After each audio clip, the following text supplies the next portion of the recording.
Assalamualaikum warahmatullahi wabarakatuh. Alhamdulillah wassalatu wassalamu ala rasulillah wa ba'd.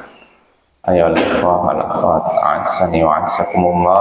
Kita lanjutkan pembacaan Al-Adabul Mufrad.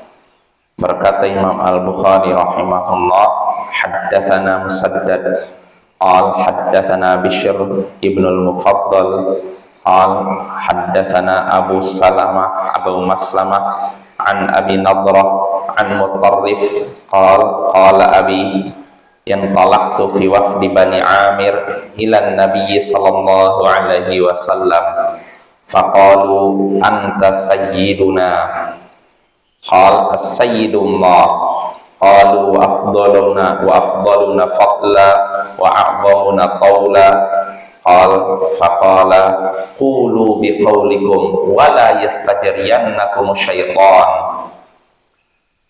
Telah menceritakan kepada kami Musaddad, ia berkata, telah menceritakan kepada kami Bishr bin al-Mufaddal, ia berkata, telah menceritakan kepada kami Abu Maslamah dari Abu Nadrah dari Mutarrif, ia berkata, ayahku berkata, aku pernah pergi bersama delegasi Bani Amir menghadap Nabi sallallahu alaihi wasallam.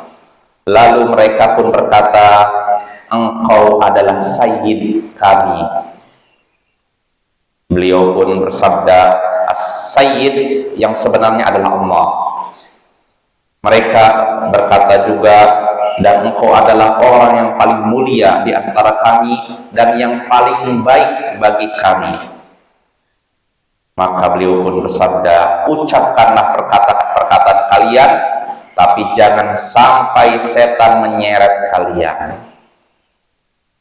Nah, ini hadis yang Bapak dari Mutarrif bin Abdullah bin Asy-Syikhir, seorang ulama tabi'in, yang mengabarkan bahwasanya ayahnya, yaitu Abdullah bin Asy-Syikhir, seorang sahabat Nabi, pernah bercerita dia pernah bergabung bersama delegasi utusan Bani Amir menghadap Nabi sallallahu alaihi wasallam. Setelah itu mereka berkata kepada Nabi, engkau adalah sayyid kami. Sayyid artinya dzusudadi wasyaraf, orang yang punya kemuliaan, kehormatan dan kemuliaan. Biasanya diucapkan kepada orang yang pemimpin, sayyid, wahai sayyid, gitu loh. Sayyidina kan gitu, seperti begitu kan. Jadi utusan Bani Amir berkata kepada Nabi, engkau adalah sayyid kami. Maka Nabi pun berkata, sayyid yang sesungguhnya adalah Allah. As-sayyid adalah Allah. Sayyid yang sesungguhnya adalah Allah. Artinya yang memiliki kemuliaan dan kehormatan yang sebenarnya adalah Allah. Dan mereka juga berkata, engkau adalah orang paling mulia di antara kami, paling utama di antara kami, dan paling banyak kebaikannya bagi kami. Nah, ini ucapan delegasi Bani Amir.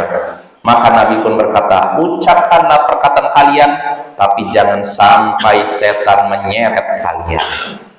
Nah, ini Bapak ya, maksudnya jangan sampai ucapkanlah perkataan kalian, tapi jangan berlebihan, sehingga akhirnya kalian diseret oleh setan ke dalam kebinasaan dan perbuatan yang dilarang dan diharamkan. Nah, itu. Ini hadisnya. Nah, dari hadis ini kita bisa mengambil beberapa pelajaran. Di antaranya pertama, di antara nama yang Allah miliki adalah As-Sayyid. Bapak ya. Salah satu nama milik Allah Asmaul Husna itu As-Sayyid. Makanya Nabi tadi berkata, As-Sayyid adalah Allah. Yang Sayyid yang sesungguhnya adalah Allah. Itu faedah pertama. Lalu faedah kedua, larangan berlebihan dalam mengucapkan perkataan. Larangan mengucapkan perkataan yang berlebihan. Contohnya di sini Nabi ketika sahabatnya berkata kepada beliau, engkau adalah sayyid kami, sayyidina, sayyiduna, maka Nabi langsung menyatakan sayyid yang sesungguhnya adalah Allah. Nah, karena apa? Nabi khawatir ini ucapannya akan mengantarkan mereka pada sikap berlebihan. Lalu faedah berikutnya yang bisa kita petik dari hadis ini juga, di sini disyariatkan namanya saddud dzara'i. menutup pintu yang mengantarkan pada yang diharamkan. Kenapa demikian? Karena sebenarnya kata sayyid kepada Nabi itu boleh-boleh saja. Sayyid itu artinya pemimpin sebenarnya. Nabi kan pemimpin kita kan? Itu sebenarnya boleh kan? Nabi pemimpin kita. Bahkan dalam hadis lain disebutkan ana sayyidu waladi bani Adam. Aku adalah pemimpin anaknya Adam. Maksudnya apa?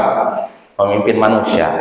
Sebenarnya nggak masalah mengucapkan sayyid. Cuma Nabi khawatir ucapan ini mengantarkan kepada sikap berlebihan. Makanya Nabi langsung menyatakan saya bukan sayyid, saya sesungguhnya Allah. Gitu. Nah itu faedah ketiga. Lalu faedah keempat yang bisa kita petik dari hadis ini juga, tawadhu, rendah hatinya Nabi Sallallahu Alaihi Wasallam. Karena ketika para sahabat berkata pada beliau, engkau adalah sayyid kami, pemimpin kami yang memiliki kehormatan kemuliaan, beliau menyatakan sayyid yang sesungguhnya adalah Allah. Ini sebagai bentuk tawadhu, rendah hati. Karena sebenarnya ucapan sayyid kepada Nabi boleh, cuma Nabi nggak mau seperti itu, sebagai bentuk rendah hati dan menjaga tauhid, supaya para sahabatnya tidak terseret pada sikap berlebihan sehingga akhirnya mencederai, merusak tauhid yang mereka miliki.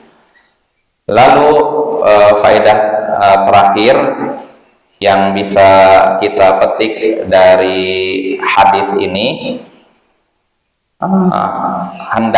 hendaknya seorang mengingkari kemungkaran yang muncul dari siapapun orangnya. Hendaknya seseorang mengingkari kemungkaran yang muncul dari siapapun orangnya. Contohnya para sahabat, ketika mereka mengucapkan perkataan yang bisa mengantarkan pada kemungkaran, apa sikap Nabi? Apakah oh iya lanjut? Tidak kan? Nabi langsung menyatakan, nah, diputus. Nah ini padahal perkataannya tidak mungkar, cuma bisa mengantarkan pada kemungkaran, tapi Nabi langsung tegur. Maka apalagi kalau perkataannya benar-benar mungkar. Maka hendaknya Bapak-bapak kita mengingkari kemungkaran yang muncul dari siapapun tanpa pandang bulu, mau orang tinggi, orang rendah. Kalau mungkar kita katakan itu mungkar. Wassallallahu ala nabiyyina Muhammadin wa ala alihi wa sahbihi ajma'in. Wa akhiru da'wana alhamdulillahi rabbil alamin. Assalamualaikum warahmatullahi wabarakatuh.